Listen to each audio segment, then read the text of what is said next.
Request करता है government of India Hindustan के पुराने और नए मिनिस्टर से और जम्मू कश्मीर को कैसे रहेंगे आप? बहुत बढ़िया। मैं ये नाचीज रज़ाक बकरवाल से ये रिक्वेस्ट करना चाहता है गवर्नमेंट ऑफ इंडिया हिंदुस्तान के तमाम पुराने और नए मिनिस्टरों से, नंबर 1। नंबर 2, हमारी रियासत जम्मू व कश्मीर के तमाम पुराने और नए मिनिस्टरों से ये रिक्वेस्ट करना चाहता है रज़ाक बकरवाल से कि हमारे इस डिग्री कॉलेज के अंदर, इस पट्टी स्कूल के अंदर स्टाफ की भी कमी, हाई स्कूल के अंदर स्टाफ की बहुत कमी है।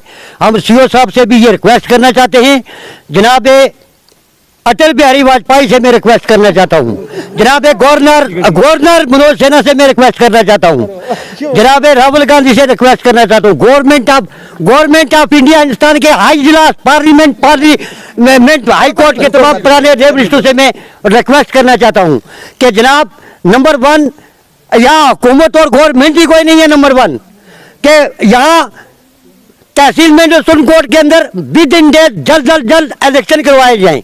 हुकूमत ही कोई नहीं तो हम किसको कहें? ना रज़ाक बकरवाल सर गल कर देना। नंबर 2 दफा रियासत जम्मू कश्मीर के अंदर दफा 370 को क्यों मंसूब किया गया है, इसको बहाल करें। मैं रिक्वेस्ट करता हूं, रज़ाक बकरवाल से रिक्वेस्ट करता है गवर्नमेंट ऑफ इंडिया हिंदुस्तान के पुराने और नए मिनिस्टर से, रियासत जम्मू व कश्मीर के पुराने और नए मिनिस्टर से कि हमारी रियासत जम्मू कश्मीर के अंदर दफा 370A5 को जल्द बहाल किया जाए। नंबर 3, हमारे हुर्रियत कॉन्फ्रेंस के लीडर तमाम जेल में बंद है, शबीर शाह जेल के अंदर है, अली शाह गिलानी कश्मीर के अंदर है। ये आजादी के जद्दोजहद को जद्दोजहद को 76 साल हो गए। बहुत अच्छा और जम्मू कश्मीर को कैसे रहेंगे आप? बहुत बढ़िया। अगर आप लोग हमारी समाज को हाई इजलास तक नहीं पहुंचाएंगे, हम आलमे इस्लाम के मुसलमान